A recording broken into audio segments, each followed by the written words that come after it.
ആദിലയും നൂറയും വീണ്ടും 2 കണ്ടസ്റ്റന്റിൽ നിന്നും ഒറ്റ കണ്ടസ്റ്റന്റായി മാറാൻ പോവുകയാണോ?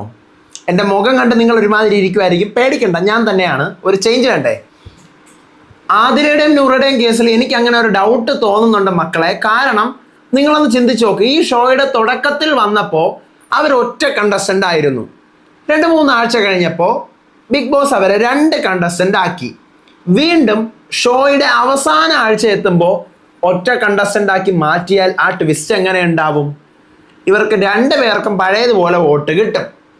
ഞാൻ പറഞ്ഞത് കത്തിയോ നിങ്ങൾക്ക്? കാരണം ഇവര് ഒരുമിച്ച് വന്നു, അവരെ പിരിച്ചു, അവർ രണ്ടായിട്ട് കളിച്ചു, എന്നിട്ടും അവർ ഔട്ടൊന്നും ആയില്ല. അപ്പൊ പിന്നെ 2 ആക്കിയാലും ഒറ്റ ആക്കിയാലും പ്രശ്നമൊന്നുമില്ല എന്ന് പറഞ്ഞ് ബിഗ് ബോസ് അങ്ങനെ ചെയ്താലോ? ആ ട്വിസ്റ്റിനോട് നിങ്ങൾക്ക് യോജിക്കാൻ പറ്റുമോ? എന്ത് തോന്നുന്നു? എനിക്ക് അങ്ങനെ ഒരു സാധനം എനിക്ക് കത്തുന്നുണ്ട്. കാരണം വീട്ടിൽ ഇപ്പോഴും 7 പേരുണ്ട്. 7 പേര്. ഇന്ന് അവിടെ ഷൂട്ട് എവിക്ഷൻ കഴിഞ്ഞിട്ടുണ്ടാവും. ഇന്ന് 2 പേര് എവിക്റ്റായോ ഒരാൾ എവിക്റ്റായോ എന്ന് അറിയത്തില്ല. ഒരാളാണ് ഔട്ടായതെങ്കിൽ പിന്നെയും 2 പേരെ പുറത്താക്കിയാലേ ടോപ്പ് 5 ആക്കാൻ പറ്റത്തുള്ളൂ. എന്തായാലും ഒരു മിഡ് വീക്ക് ഉണ്ടാവുമല്ലോ. ലാസ്റ്റ് വീക്കിൽ ഒരു മിഡ് വീക്ക് കാണും. അപ്പോൾ ഒരാൾ പോയി, അപ്പോൾ വീണ്ടും ടോപ്പ് 6 അല്ലേ ആവുള്ളൂ. പണപ്പെട്ടി എടുത്ത് ആരും പോയില്ലല്ലോ. അല്ലെങ്കിൽ വീണ്ടും പണപ്പെട്ടി വെക്കണം. പണപ്പെട്ടി എന്തായാലും ഇനി വെക്കൂല. കാരണം ഓൾറെഡി ബിഗ് ബാങ്ക് വീക്ക് കഴിഞ്ഞു പോയി. അപ്പോൾ പിന്നെ ഞാൻ ആലോചിക്കുമ്പോൾ അതിലും നൂറേയും കൂടെ ഒറ്റ കണ്ടസ്റ്റന്റ് ആക്കി കഴിഞ്ഞാൽ ആ വിഷയം ഒന്ന് സോൾവ് ആവൂലേ? നിങ്ങളൊന്ന് ചിന്തിച്ചു നോക്കുക. അങ്ങനെ ആക്കി കഴിഞ്ഞാൽ ആ വിഷയം സോൾവ് ആയി. കാരണം അതിലെ നൂറെ ഒറ്റ കണ്ടസ്റ്റന്റ് ആയിട്ട് നിങ്ങൾ ഇപ്പോഴും കണ്ടോ? അപ്പൊ അങ്ങനെയാണെങ്കിൽ ഇപ്പൊ വീട്ടിൽ നിലവിൽ എത്ര കണ്ടസ്റ്റന്റ് ഉണ്ട്? 7 ഉണ്ട്. ആണല്ലോ, 7 ഉണ്ട്. ആ 7ൽ നിന്ന് ഒരാളെ ഇന്ന് വെളിയിലാക്കിയെന്നിരിക്കട്ടെ. അപ്പൊ 6 ആയി. മിഡ് വീക്കിൽ ഒരാളെ വെളിയിലാക്കിയെന്നിരിക്കട്ടെ. അപ്പൊ 5 ആയി. ടോപ്പ് 5 ആയി. ഇനി ഇന്ന് 2 പേരെ പുറത്താക്കുകയാണെങ്കിൽ ഞാൻ ഈ പറഞ്ഞ ട്വിസ്റ്റ് ഒന്നും നടക്കത്തില്ല. ഒരാളെയാണ് പുറത്താക്കുന്നതെങ്കിൽ ഇത് നടക്കാനുള്ള ഒരു സ്കോപ്പ് എൻ്റെ മൈൻഡിൽ ഇങ്ങനെ ഓടുന്നുണ്ട്. എന്തോ ആവട്ടെ. അനുമോൾ, അനീഷ്, പ്രണയം, അതാണ് ഇന്നത്തെ വിഷയം. ശരിക്കും അനീഷ് അവിടെ കാണിക്കുന്ന സാധനങ്ങൾ, അനുമോളുടെ അടുത്ത് പ്രണയാഭ്യർത്ഥന നടത്തുന്നുണ്ട്, വിവാഹം കഴിക്കാൻ താല്പര്യമുണ്ടെന്ന് പറയുന്നുണ്ട്. അനുമോൾ അത് നിരസിക്കുന്നുണ്ടോ എന്ന് ചോദിച്ചു കഴിഞ്ഞാൽ അനുമോൾ നിരസിക്കാതെ തന്നെ വളരെ മാന്യമായിട്ടാണ് ഉത്തരം കൊടുക്കുന്നത്.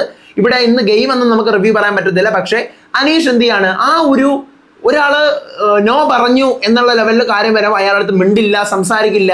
ഞാൻ ചോദിക്കട്ടെ, അപ്പൊ ആ വ്യക്തിക്ക് ഒരു സ്വാതന്ത്ര്യം ഇല്ലേ?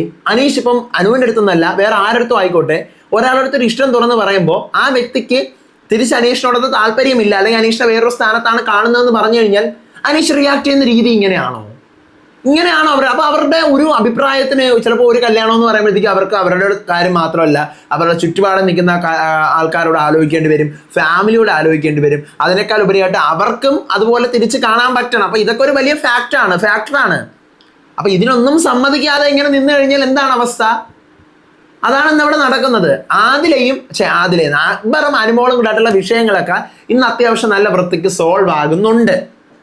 അതെ, അത് സമാധാനം. കാരണം ഇവർ തമ്മിലാണ് തുടക്കം മുതലേ ഉള്ള ശത്രുക്കളായിട്ട് നിന്നുകൊണ്ടിരുന്നത്. പ്രണയം തന്നെയാണ് ഇന്നത്തെ മെയിൻ വിഷയം. അതിനകത്ത് സാബുമാൻ ജയിൽ നോമിനേഷനിൽ കുറെ എക്സ്പോസ്ഡായി വലിച്ചു കീറി അനുമോള് ഭിത്തിയിൽ ഒട്ടിച്ചിട്ടുണ്ട്. പലരും പല രീതിയിൽ ഇതിനെ വളച്ചൊടിച്ച് വിടുന്നുണ്ട്. സാബുമാനാണ് അനുമോളെ PR-ന്റെ കാര്യമൊക്കെ പറഞ്ഞ് വളച്ചൊടിച്ചതെന്ന് എനിക്കത് കണ്ടിട്ട് മനസ്സിലാവുന്നില്ല. ഞാൻ അരിയാഹാരമാണ് കഴിക്കുന്നത്.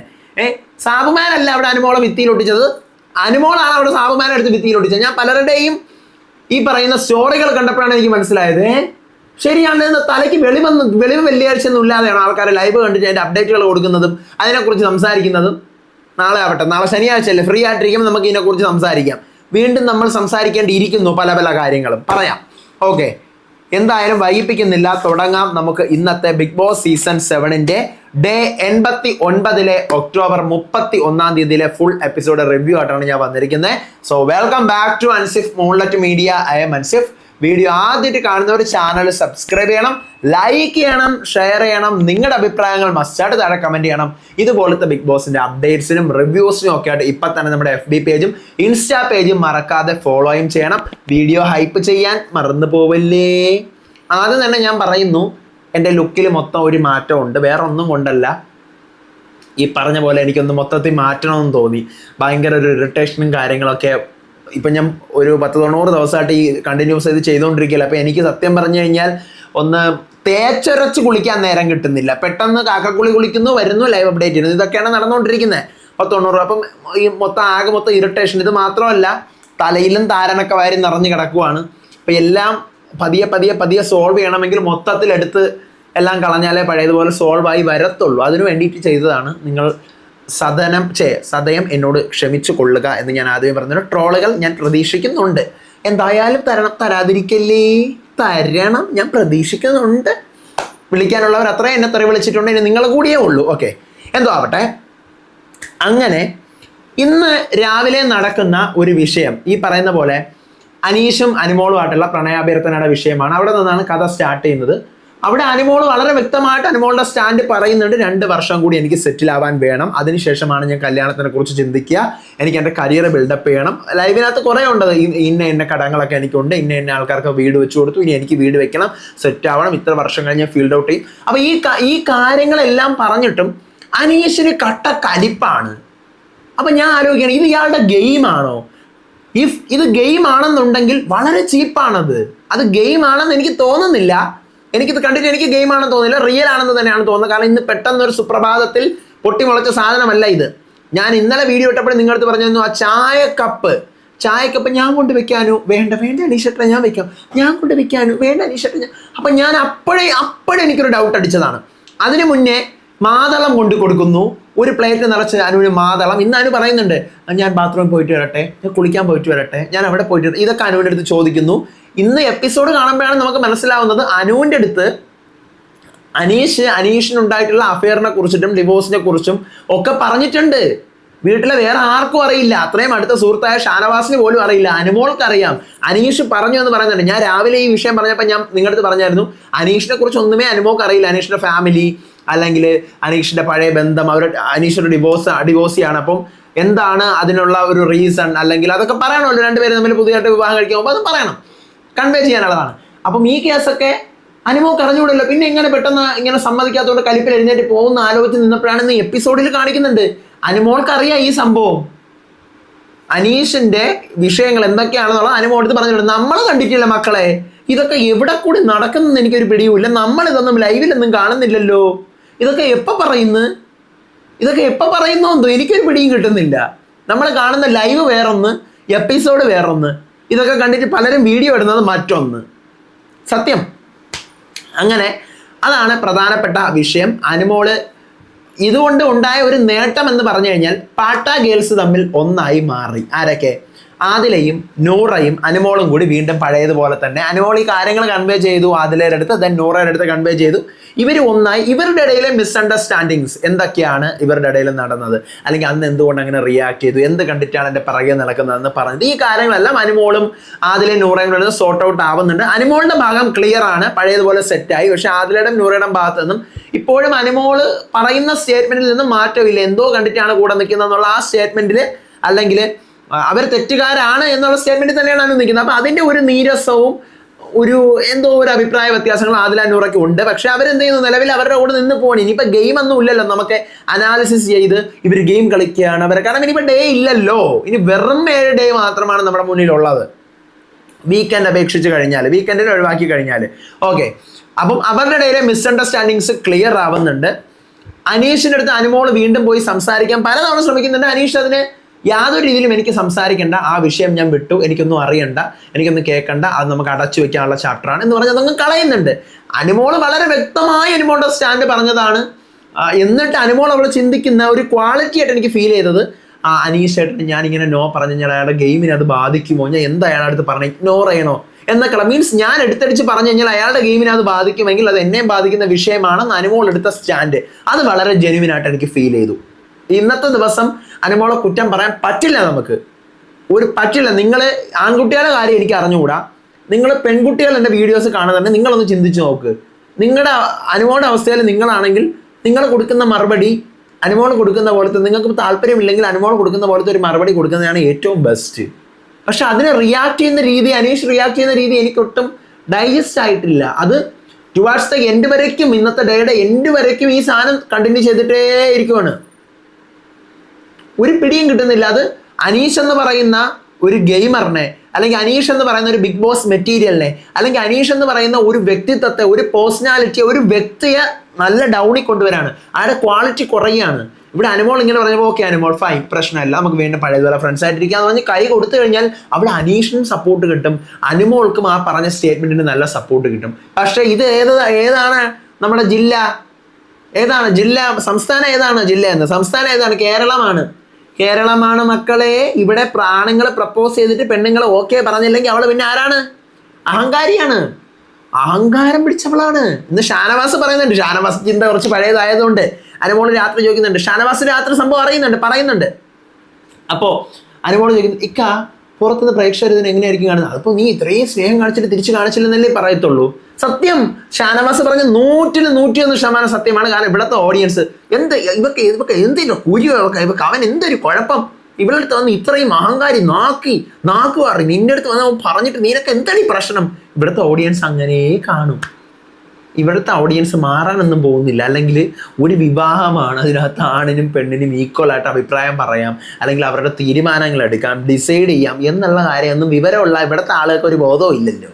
ഇവിടുത്തെ ആളുകൾ ഇപ്പോഴും എന്താ പറയുക, ഈ പണ്ടത്തെ ചിന്താഗതികളും ഒക്കെ ആയിട്ട് നടക്കുന്നതുകൊണ്ട് എനിക്കൊന്ന് ഇപ്പോഴത്തെ പുതിയ ജനറേഷനിൽ കൂടെയും ഇതുണ്ട് സത്യം.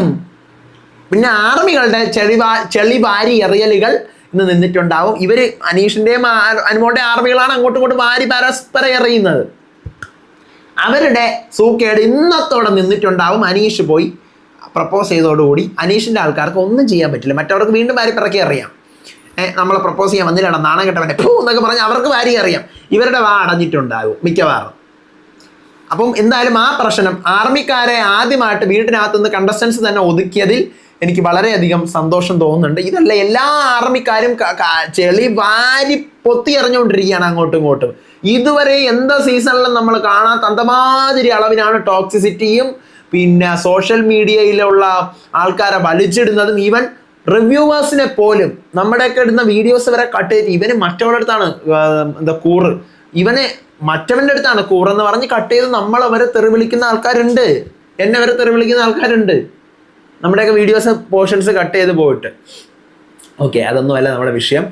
ദെൻ അക്ബറുമായിട്ട് അനുമോൾ ഇരിക്കുന്നു. അന്നത്തെ മറ്റേ ജാക്കി വിഷയം എല്ലാം പറഞ്ഞ് എന്താ പറയുക കൺവേ ചെയ്ത് സോറി പറയുന്നുണ്ട്. വളരെ നല്ല കാര്യം. എനിക്കത് കണ്ടപ്പോൾ ഏറ്റവും കൂടുതൽ ഹാപ്പി ആയിട്ട് ഇന്നത്തെ എപ്പിസോഡ് തോന്നിയൊരു കാര്യം, ഇവർ രണ്ടുപേരുടെയും ഫൈറ്റാണ് ഇതിനകത്തെ കഥയിലെ, ഈ ബിഗ് ബോസ് സീസൺ 7 കഥയിലെ പ്രധാന ചരട് അനുമോൾ അക്ബർ ഫൈറ്റ് അല്ലെങ്കിൽ അനുമോൾ അപ്പാനി ഫൈറ്റാണ്. ഈ സാധനം ഇന്നൊരു എൻഡ് ആയി എന്ന് ഞാൻ കരുതുന്നുണ്ട്. അപ്പം അതും അവിടെ നടന്നു. ഇന്ന് സ്പെഷ്യലി ഒരു ടാസ്കുകളോ കാര്യങ്ങളോ ഒന്നും തന്നെ അവിടെ നടന്നിട്ടില്ല. ജയിൽ നോമിനേഷന് വേണ്ടിയിട്ട് ഒരു ടാസ്ക്, അതിനകത്ത് എല്ലാവരും സാബുമാൻ്റെ പേര് പറയുന്നുണ്ട്, അനുമോളുടെ പേര് പറയുന്നുണ്ട്, നൂറയുടെ പേര് പറയുന്നുണ്ട്. അനുമോളുടെ പേര് അറിയാലോ, കഴിഞ്ഞ ആഴ്ച കിച്ചണിൽ ഉണ്ടാക്കിയ വിഷയം. നൂറയുടെ പേരിൽ ക്യാപ്റ്റനായിട്ട് മാനേജ് ചെയ്തില്ല എന്നുള്ള വിഷയം സാബുമാൻ ഇവിടെ കാണിക്കുന്ന എന്തിനാണ് ഇവിടെ വന്നത്, കിച്ചൺ ക്യാപ്റ്റനായിട്ട് നിന്നിട്ട് എന്താണ് അനുവിനെ നിയന്ത്രിക്കാത്തത് എന്നുള്ള വിഷയം. അവിടെ അനു വ്യക്തമായിട്ട് അഭിപ്രായങ്ങൾ പറഞ്ഞ് സാബുമാൻ ഇവിടെ ഇരിക്കുന്ന പ്രതിമയാണ്, ഇവിടെ ട്രിപ്പിന് വന്നതാണ്, ഇവരെ കൊണ്ടൊരു ഉപയോഗവും ഇല്ല, ഇവൻ പ്രോട്ടീൻ തിന്നാൻ വന്നതാണ്, ഇവൻ ആഹാരത്തിന് ചിന്തയുള്ളൂ എന്ന് പറഞ്ഞ് നല്ല രീതിക്ക് അലക്കി തേച്ച് അയലോട്ട് ഇടുന്നുണ്ട്. പക്ഷെ ഇത് പല വീഡിയോ ചെയ്യുന്ന ആൾക്കാരും വളച്ചൊടിച്ചത് ഞാൻ എൻ്റെ കണ്ണിൽ ഞാൻ കണ്ടിട്ടുണ്ട്. എൻ്റെ കണ്ണിൽ ഞാനത് കണ്ടു. ഞാൻ ഇന്ന് റിയാക്ട് ചെയ്യാത്തത് ഇത് ഏതുവരെ പോകും നോക്കട്ടെ എന്ന് വിചാരിച്ചിട്ടാണ്. എന്തിനാണ് ഇങ്ങനെ PR പൈസ വാങ്ങിച്ചിങ്ങനെ തിന്നുന്നേ? നമ്മളൊക്കെ കാണുന്ന ലൈവ് തന്നെയല്ലേ നിങ്ങളും കാണുന്നത്? സത്യം, കഴിഞ്ഞ ആഴ്ച കുറേ തെളിവുകളും കൊണ്ട് ഞാൻ വരാമെന്ന് പറഞ്ഞിട്ട് എന്താ ഞാൻ വരാത്തതെന്ന് പറയട്ടെ. ഞാൻ വിചാരിച്ചു എന്തിനാണ് ഇടുന്നത്, ആൾക്കാർ പറഞ്ഞ് വയ്യാത്തോണ്ടാണ് ഇടാത്തത്. നോക്കട്ടെ, ഇടേണ്ടി വന്നു കഴിഞ്ഞാൽ ഫേക്ക് എന്നെയാണ് PR എന്ന് പറയുന്നത്, 16 ലക്ഷത്തിൻ്റെ പങ്ക് പറ്റിയിരിക്കുന്ന ഞാനാണെന്നാണ് പറയുന്നത്. കാണിച്ചു കൊടുക്കാം, എല്ലാം ശരിയാക്കി കൊടുക്കാം. വേണ്ടാന്ന് വയ്ക്കുമ്പോൾ വേണ്ടാന്ന് വയ്ക്കുന്നത് അനാവശ്യം. നിങ്ങൾ മാനിപ്പുലേറ്റ് ചെയ്തോളൂ. വീഡിയോസ് ചെയ്യുന്ന എല്ലാവരുടെ കൂടെ മാനിപ്പുലേറ്റ് ചെയ്തോളൂ. ഇത് എന്തോന്ന് മാനിപ്പുലേഷനാണ് ഈ മാനിപ്പുലേറ്റ് ചെയ്യുന്നതിൻ്റെ അപ്പുറത്തേക്കാട്ട് പച്ച കള്ളമാണ്. ലൈവിൽ നടക്കുന്നതിൻ്റെ നേരെ ഓപ്പോസിറ്റാണ് വന്ന് പലരും എഴുതി വിടുന്നത്. പച്ചപ്പേക്കൂത്ത്. സത്യമായിട്ടും അതെ. ലൈവിനകത്ത് നമ്മൾ കാണുമ്പോൾ ഇത് പലരുടെയും വീഡിയോകളിൽ വരുന്ന ടൈറ്റിലുകൾ വേറെ, തമ്പനേലുകൾ വേറെ. എന്താണടേ ഇത് ഈ സീസൺ ഇങ്ങനെ? ഇതെല്ലാവരും പൈസ മേടിച്ചിട്ട് തന്നെയാണ് ആ വീഡിയോ ചെയ്യുന്നത്. ഒരു ലേശം ഉളുപ്പ്. അവിടെ നിൽക്കട്ടെ. അങ്ങനെ ഈ പറയുന്ന പോലെ സാബുവിനെ എടുത്ത് അനുമോള് ചുമരിൽ കയറ്റി ഒട്ടിക്കുന്നുണ്ട്. ഇത് തന്നെയാണ് ഇന്നത്തെ എപ്പിസോഡിലുള്ള പ്രധാന വിഷയങ്ങൾ. വേറെ വിഷയങ്ങളൊന്നും തന്നെയില്ല. സാബുമാനും നൂറയും ജയിലിലാവുന്നുണ്ട്. ഇനി നമുക്ക് കണ്ടറിയാം ആരാണ് എവിക്റ്റ് ആയത്, ആരൊക്കെ വീട്ടിൻ്റെ വെളിയിൽ പോകും, ആരൊക്കെ ടോപ്പ് 7-ൽ അവിടെ തുടരും അല്ലെങ്കിൽ ടോപ്പ് 6-ൽ അവിടെ തുടരും എന്നുള്ളതൊക്കെ ആയിട്ട് നമുക്ക് പ്രൊമോ വരുമ്പോൾ അതിന്റെ അപ്ഡേറ്റുകളും വിശേഷങ്ങളും ഒക്കെ ആയിട്ട് ഞാൻ വരാം. അപ്പോൾ അടുത്ത വീഡിയോ ആയിട്ട് വരുന്നവിടെ നിങ്ങളുടെ ഒപ്പീനിയൻസ് മസ്റ്റായിട്ട് താഴെ നിങ്ങൾ കമന്റ് ചെയ്യണം. അടുത്ത വീഡിയോ ആയിട്ട് വരുന്നവരെ ഏവർക്കും ബൈ.